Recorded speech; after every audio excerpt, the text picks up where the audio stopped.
تلنگانہ میں لوک سبھا انتخابات کے لیے انتخابی مہم کا اختتام۔ ریاست کے 17 اراکین پارلیمان کے انتخاب کے لیے 13 مئی کو ہوگی پولنگ۔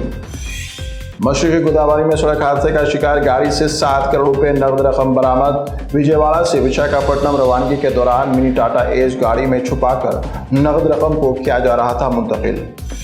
شہر حیدرآباد میں سونے کی قیمت 73,000 سے کر گئی ہے تجاوز۔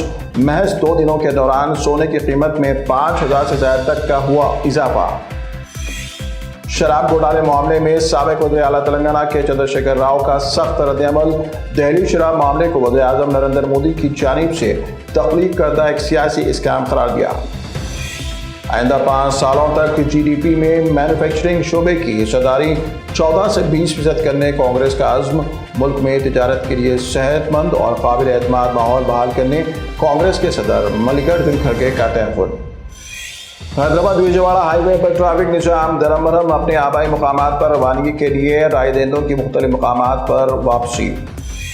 کانگریس لیڈر پرینکا گاندھی کی حیدرآباد آمد۔ وزیر اعلیٰ تلنگانہ ریونت ریڈی و دیگر قائدین نے بیگم پیٹ ایئرپورٹ پر پرینکا گاندھی کا کیا استقبال۔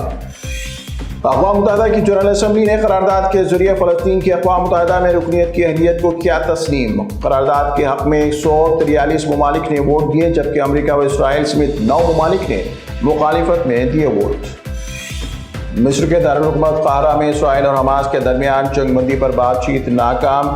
غزہ کے جنوبی شہر رفح میں اسرائیلی فوج کی وحشیانہ کارروائیوں میں شدت، کئی معصوم شہری شہید۔